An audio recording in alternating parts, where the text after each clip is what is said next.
everyone, welcome back to my channel Only Political Science. This is Vaishnavi जौहरी। आज के इस class में हम जवाहरलाल नेहरू के टॉपिक को कवर करेंगे। जवाहरलाल नेहरू, इनका जन्म 14 नवंबर 1889 को हुआ था। इलाहाबाद में हुआ था इनका जन्म।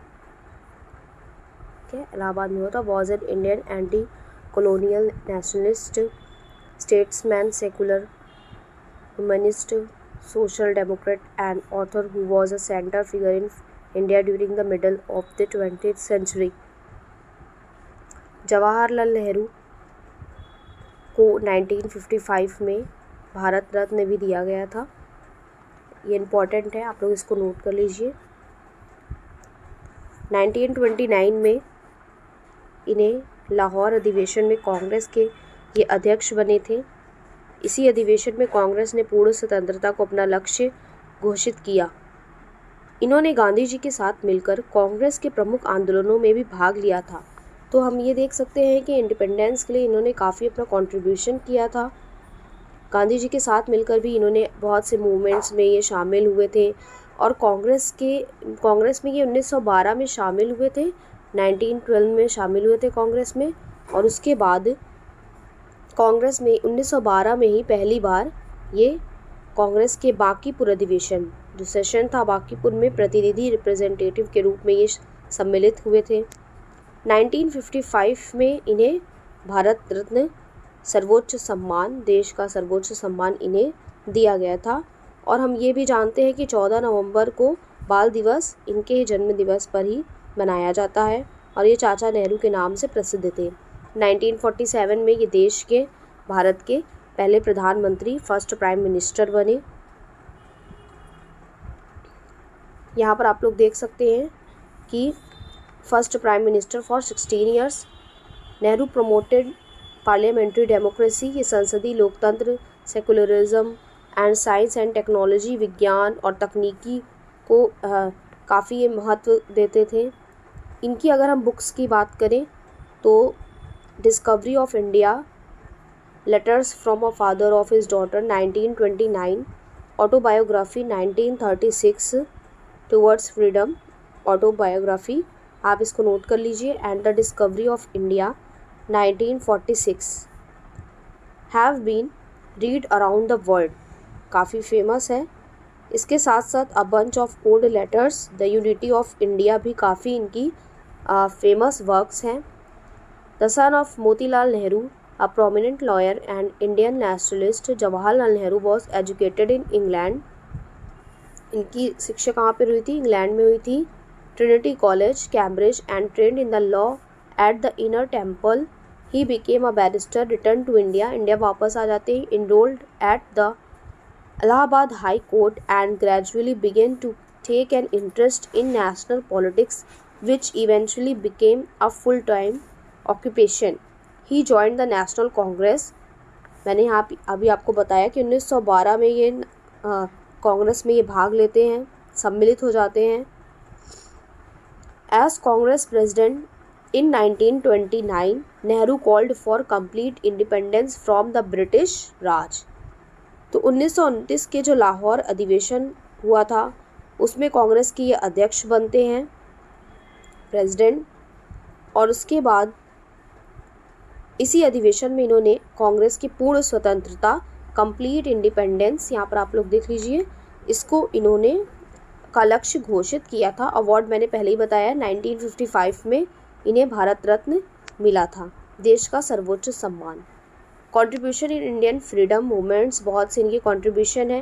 Nehru participated in Bankipur Congress as a delegate in 1912, ये भी मैंने अभी आपको बताया है। In 1916 he joined Annie Besant's Home Rule League, ये होम रूल लीग में भी इन्होंने ज्वाइन किया था। He became secretary of the Home Rule League Allahabad in 1919। When the non-cooperation movement began in 1920, he interacted with Mahatma Gandhi and joined the national independence movement। बाद में ये महात्मा गांधी के संपर्क में आते हैं तो इन्होंने कांग्रेस के बहुत से मुख्य आंदोलनों में भाग लिया था। 1921 In 1921, he was detained on suspicion of engaging in anti-government activity. Nehru was appointed as General Secretary of the All India Congress Committee in September 1923. Since 1927, he has twice served as the General Secretary of Congress Party. तो ये काफ़ी important है. Nehru was लाठी charged in Lucknow in 1928 while leading a protest against the Simon Commission. Nehru was elected as president of the Lahore session of Indian National Congress 1929. ये भी मैंने आपको पहले बताया है. तो ये सारी काफ़ी बातें इनके लिए काफ़ी इम्पॉर्टेंट हो जाती हैं. In 1929 to 31st, he drafted a resolution called Fundamental Rights and Economic Policy, which outlined the Congress' main goals and the nation's future. तो राष्ट्र की फ्यूचर के लिए इन्होंने काफ़ी अपना लक्ष्य भी निर्धारित किया. His resolution was ratified by the Congress Party during the Karachi session in 1931, which was presided over by Sardar Vallabhbhai Patel. He participated in salt सत्याग्रह, नमक सत्याग्रह में भी उन्होंने भाग लिया था 1930 में, and was put in jail. और फिर ये जेल चले जाते हैं. Nehru became a more prominent leader within the Congress and grew close to Mahatma Gandhi. In 1936, he presided over the Lucknow session of the Indian National Congress. Nehru was arrested for attempting to organize an individual satyagraha to oppose India's forced participation in the war. He took part in the civil disobedience movement, नागरिक सविनय अवज्ञा जो आंदोलन था उसमें भी इन्होंने भाग लिया 1940 में. 1940 में, for which he received a 4-year jail term. Nehru introduced the historic Quit India movement at the All India Congress Committee session in Bombay in 1942. Bharat छोड़ो आंदोलन में भी और Nehru along with others leaders were arrested on August 8, 1942 and taken to Ahmednagar fort. तो ये Ahmednagar fort, तो यहाँ पर ये चीज़ भी काफ़ी इंपॉर्टेंट है, आप लोग इसको नोट कर लीजिए. He was released in 1945 and went on to arrange legal defense for officers and troops accused with disloyalty in the Indian National Army (INA). He was chosen to serve as the president of Indian National Congress 4th time in 1946 to recommend a strategy for the transfer of power. The cabinet mission was dispatched to India in 1946. यहाँ पर हम अभी इनकी life sketch को पढ़ रहे हैं कि इन्होंने अपने लाइफ में क्या क्या किन किन चीज़ों में इन्होंने भाग लिया. इन an interim government headed by Jawaharlal Nehru as Prime Minister was formed on August 15, 1947. India attained independence but also suffered the pain of partition. तो यहाँ तक हम इनके बारे में समझ सकते हैं कि इन्होंने कब कब. इम्पॉर्टेंट है 1929 का लाहौर अधिवेशन, उसके बाद 1947 में जब ये प्राइम मिनिस्टर बनते हैं. 1955 का काफ़ी इम्पॉर्टेंट है, यूजीसी नेट के एग्ज़ाम में कभी ये पूछा भी जा सकता है कि इन्हें कब भारत रत्न मिला था.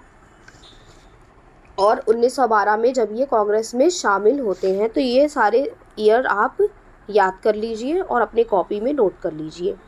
First prime minister of India, तो यहाँ तक ये भी इम्पॉर्टेंट है काफ़ी. He assigned Vallabhbhai Patel to oversee the effective integration of the states. India became a sovereign democratic republic on January 26, 1950, when the new Indian Constitution came into effect. In order to divide up states according to language, Jawaharlal Nehru created the State Recognition Committee in 1953. In addition to promoting democratic socialism, he promoted India's industrialization by carrying out the first 5 years plans. तो यहाँ से पंचवर्षीय जो योजनाएं थी वो और औद्योगिकरण की बातें हुई. डेमोक्रेटिक सोशलिज्म, लोकतांत्रिक समाजवाद भी यहाँ पे हमें दिखाई देता है। The non alignment movement is regarded as his greatest geopolitical accomplishment. तो यहाँ पर जो नैम यानी कि गुट निरपेक्षता जिसको कहा जाता है, या नॉन अलाइनमेंट मूवमेंट, तो ये भी इनका काफ़ी एक बड़ी उपलब्धि देश के लिए थी और यहाँ पे इनका कंट्रीब्यूशन भी बढ़ जाता है। India decided to not align with any super power during the world war era after world war second. गुट निरपेक्षता मतलब भारत किसी भी ग्रुप में को, जब शीत युद्ध का समय था, कोल्ड वॉर का टाइम था, तो ना तो वो अमेरिका के साइड ना तो रशिया के साइड, वह किसी भी ग्रुप में नहीं रहेगा। तो गुटों से दूरी या फिर गुट निरपेक्षता मतलब किसी भी ग्रुप में शामिल ना होना। तो यहाँ पर उनका ये काफ़ी कंट्रीब्यूशन इसके लिए भी बढ़ जाता है। तो यहाँ पर ये इनका जो ये कार्य था वो फॉरेन पॉलिसी में आता है और यहाँ पर वो भारतीय विदेश नीति के जनक भी माने जाते हैं जवाहरलाल नेहरू। तो ये भी काफ़ी इंपॉर्टेंट है कि क्या उनका कंट्रीब्यूशन है, तो आप इसको लिख सकते हो। His final term as prime minister was troubled by the sino Indian war 1962। He promoted democratic socialism during his 17 years as prime minister, highlighting the necessity for India to attain both democracy and socialism. His internal policies were founded on the four tenets of democracy, socialism, unification, and secularism. He was able to incorporate these pillars into the construction of new independent India. Nehru के अनुसार व्यक्ति की स्वतंत्रता जो होती है, विधि एवं संविधान का शासन ही राष्ट्रवाद का मूल आधार है। उनके अनुसार भारत का राष्ट्रवाद शांतिवाद, उदारवाद एवं तार्किकतावाद के आधार पर निर्मित होगा। तो काफ़ी ये भी इम्पॉर्टेंट है। बुक्स मैंने आपको पहले ही बताई, आप फिर इसको नोट कर सकते हो या फिर इसका स्क्रीनशॉट आप लोग ले सकते हो। The discovery of India, year है 1946, glimpses of world history and autobiography, letters from a father to his daughter। तो ये भी इम्पॉर्टेंट है, नोट कर लीजिए। 27 मई 1964 को डेथ हो गई थी इनकी। अब इस टॉपिक से रिलेटेड कुछ क्वेश्चंस मैंने यहाँ पर नोट किए हैं, आप इसका आंसर अपने कॉपी में लिखिए क्योंकि एग्ज़ाम के पॉइंट ऑफ व्यू से काफ़ी इंपॉर्टेंट है। What were the political thoughts of Jawaharlal Nehru. Jawaharlal Nehru के राजनीतिक थॉट को आप बताइए, राजनीतिक विचार। What was the role of Jawaharlal Nehru in politics. Jawaharlal Nehru का क्या रोल है, भूमिका है। Who was the first political thinker of India. What was the philosophy of Jawaharlal Nehru. Jawaharlal Nehru का क्या दर्शन है, आप इसको बताइए।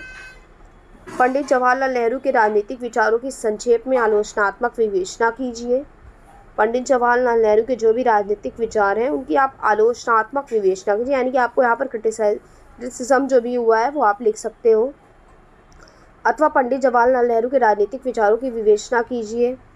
अथवा समाजवाद और अंतर्राष्ट्रवाद पर पंडित जवाहरलाल नेहरू के विचारों की विवेचना कीजिए। तो ये भी इम्पॉर्टेंट है। यहाँ पर मैंने एक आंसर की तरह भी आपको दिखाया, आप लोग देख सकते हो। यहाँ पर हेडिंग्स जो है वो सारे क्वेश्चन से भी आपको मिलेंगी। अगर हम इनके विचारों की बात करें तो इन्होंने ह्यूमैनिज्म पर, मानवतावाद पर विचार दिया, अपना मानवतावाद पर विचार दिया। इसके बाद इन्होंने वैज्ञानिक समाजवादी थे, वैज्ञानिक प्रवृत्ति थी इनकी, साइंटिफिक सोशलिज्म की ये बात रखते थे, उदारवादी राष्ट्रवादी थे और ये इंटरनेशनलिज्म को भी सपोर्ट करते थे। धर्मनिरपेक्षता पर इन्होंने बल दिया है। नेहरू के लोकतंत्र संबंधी भी विचार हैं।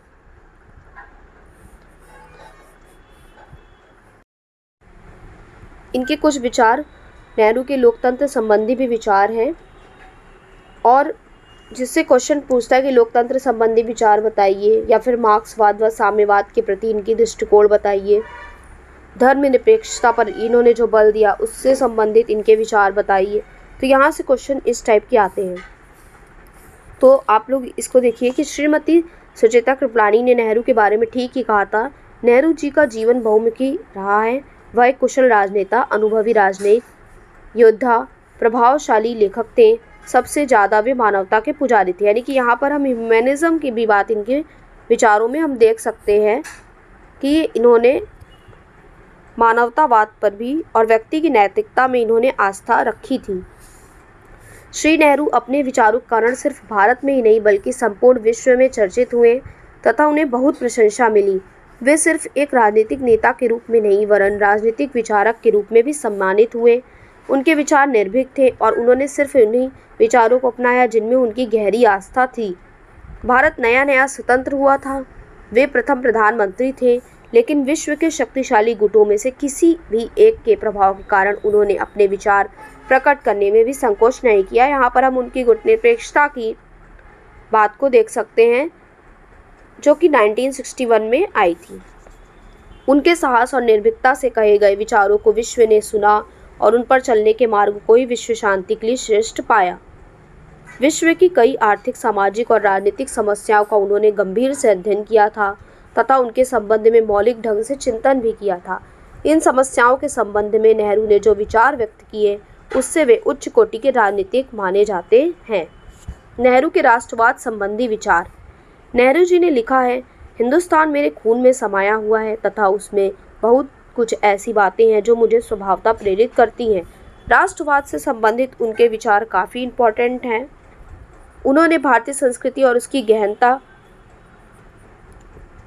विशालता से वे सम्मोहित थे। उन्होंने कहा कि भारत को स्वतंत्रता तथा सम्मान के साथ जीने का अधिकार मिलना चाहिए और उन्होंने अपनी बुक भारत की खोज डिस्कवरी ऑफ इंडिया में भी कहा है कि किसी भी पराधीन देश के लिए राष्ट्रीय स्वतंत्रता प्रथम और प्रधान आकांक्षा होनी चाहिए। तो यहाँ पर हम उनके राष्ट्रवादी विचारों को देख सकते हैं। नेहरू जी का राष्ट्रवाद मानव हृदय की कोमल भावना, देश प्रेम, देशभक्ति से ओतप्रोत था, उग्र व संकीर्ण नहीं था। राष्ट्रवाद के साथ साथ वे अंतर्राष्ट्रीयता का भी सम्मान करते थे। जहाँ वो राष्ट्रवाद को सपोर्ट करते हैं तो दूसरी ओर वो अंतर्राष्ट्रीयतावाद, इंटरनेशनलिज्म की भी धारणा में विश्वास रखते हैं। नेहरू के राष्ट्रवाद की धारणा में ही अंतर्राष्ट्रीयवाद के तत्व समाहित थे। वस्तुतः वे राष्ट्रवाद को अंतर्राष्ट्रवाद की पूर्व शर्त मानते थे। यानी कि अंतर्राष्ट्रवाद के पहले का स्टेप कौन होगा? राष्ट्रवाद होगा। तो उन्होंने दोनों ही कॉन्सेप्ट को इम्पोर्टेंस दी। उन्होंने कहा कि भारत अपनी स्वतंत्रता व विश्व के मामलों में प्रभावशाली स्थिति प्राप्त किए बिना अंतर्राष्ट्रीय शांति व मानव मात्र के कल्याण के लिए किए जाने वाले प्रयत्नों में सार्थक भूमिका नहीं निभा सकता। वह राष्ट्रवाद तथा राष्ट्रों की स्वतंत्रता की बात भी इसलिए करते थे कि गुलाम देश कभी विश्व शांति की बात नहीं कर सकता। उस पर से पहले दमन तथा हिंसा का साम्राज्य हटना चाहिए। वे साम्राज्यवाद के विरुद्ध थे। राष्ट्रों द्वारा रंग जाति के कारण अन्य राष्ट्रों को गुलाम बनाने के प्रबल विरोधी थे। नेहरू जी अंतर्राष्ट्रीय सद्भाव हेतु निशस्त्रीकरण चाहते थे। आणविक अस्त्रों की होड़ विश्व शांति के लिए खतरा है। युद्ध विहीन विश्व के लिए लक्ष्यों को प्राप्त करने के लिए निशस्त्रीकरण पहला कदम है। सह-अस्तित्व में भी वो विश्वास करते थे। इसके साथ साथ वे विश्व सरकार की तरफ विश्व समुदाय को वे स्वतंत्र देशों के समुदाय के साथ साथ शांतिपूर्ण देशों का भी समुदाय मानते थे। उनका संयुक्त राष्ट्र संघ में पूरा विश्वास था। उसके कार्यों को सफल बनाने में उन्होंने योगदान दिया। वे मानते थे कि यह एक ऐसी संस्था है जो विश्व में तनाव को कम करने और विवादों के शांतिपूर्ण समाधान के लिए उत्तम माध्यम है। नेहरू और मानवतावाद। नेहरू महान मानवतावादी थे। मानव मात्र का उत्थान, उसका कल्याण, उसका सुख और उनके चिंतन की धुरी है। मानव का दमन, शोषण, निर्धनता उनको विचलित कर देती थी। उनके चिंतन में मानव के लिए विश्व पर एक ऐसे स्वर्ग रचना का भार था जहाँ सच्चित आनंद की व्यवस्था हो। मनुष्य की गरीबी, उसका शोषण, उसका ज्ञान, उसकी असहाय स्थिति, इन सब के प्रति उनका मन विद्रोह कर देता था। वो मनुष्य की व्यक्ति की गरिमा में विश्वास रखते थे और सभी मनुष्यों को समान मानते थे। सामाजिक दासता से उनका तात्पर्य समाज में रहने वाले व्यक्तियों में जाति के आधार पर या धन के आधार पर होने वाले असामान्य व्यवहार से था। उसका समाजवाद पर भी इसलिए पूर्ण विश्वास था उनका समाजवाद पर भी इसलिए पूर्ण विश्वास था कि उसकी आर्थिक विषमता का अंत हो सकता था। नेहरू का लोकतंत्र में भी विश्वास था। यहाँ से क्वेश्चन उठता है कि नेहरू जी की लोकतंत्र संबंधी यानी कि डेमोक्रेसी से संबंधित जो विचार है उसको बताइए। तो नेहरू जी लोकतंत्र को एक शासन प्रणाली नहीं वरन जीवन पद्धति मानते थे।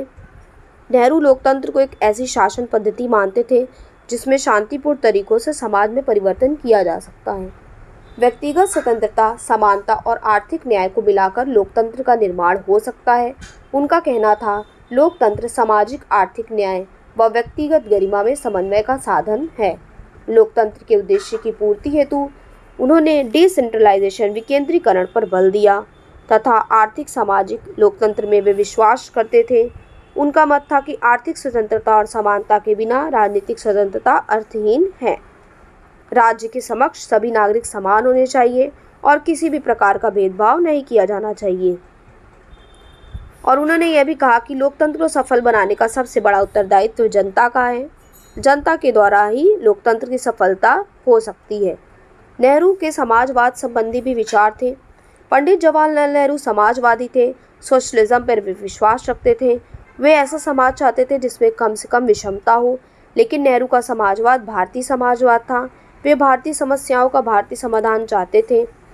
वे लोकतांत्रिक समाजवाद के प्रवर्तक थे, डेमोक्रेटिक सोशलिज्म। यहाँ से क्वेश्चन आते हैं कि लोकतांत्रिक समाजवाद के संबंध में नेहरू जी के विचारों को बताइए। वे लोकतांत्रिक पद्धति द्वारा समाजवाद लाना चाहते थे।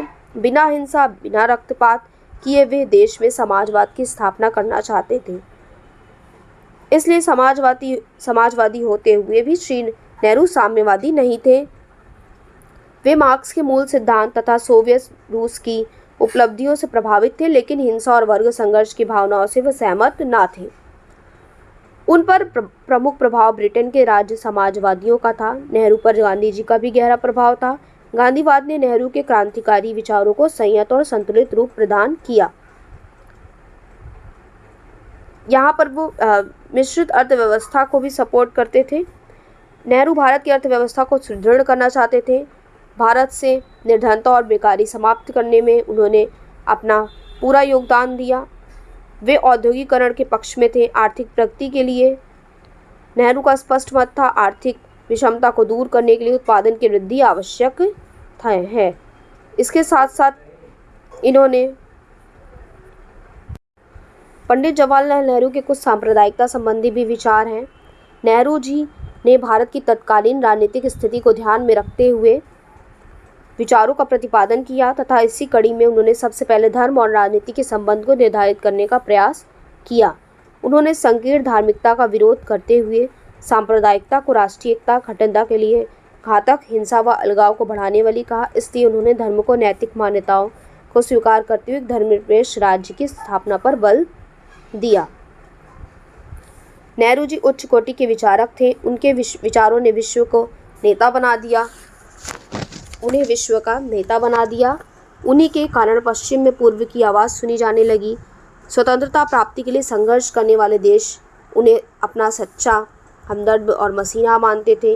नेहरू जी के जो विचार थे वो भारत की विदेश नीति को सुदृढ़ करते थे और उसके साथ साथ उन्होंने मिश्रित अर्थव्यवस्था और औद्योगिकरण संबंधी जो विचार दिए या फिर जो लोकतांत्रिक समाजवाद संबंधी विचार दिए वो भी काफ़ी इम्पॉर्टेंट हैं। नेहरू जी पंथ निरपेक्षता के समर्थक थे, जबकि गांधी जी सर्वधर्म समभाव के विचारक थे। तो यहाँ पर हम उनमें और गांधी जी के विचारों में अंतर भी देख सकते हैं। गांधी जी की तरह उन्होंने विकेंद्रीकरण की स्थापना पर बल दिया, लेकिन उन्होंने औद्योगिकरण का भी समर्थन किया। तो यहाँ पर हम उनके लोकतांत्रिक समाजवाद संबंधी विचारों को भी देख सकते हैं। ये सारे विचार उनके एक तरीके से योगदान ही है। तो आप कंट्रीब्यूशन का क्वेश्चन आता है तो आप योगदान में भी ये सब हेडिंग्स लिख सकते हो। पंथ निरपेक्षता संबंधी विचार और नेहरू जी के मानवतावाद पर विचार। आप इसका स्क्रीनशॉट ले सकते हो।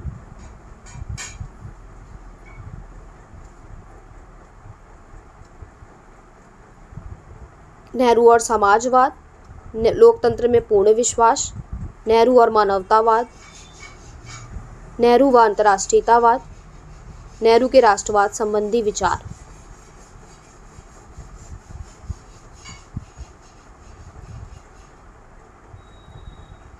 लाइफ स्केच भी है इनका, इसको भी आप लिख सकते हो।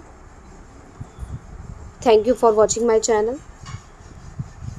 Do like, share and subscribe for more videos only political science।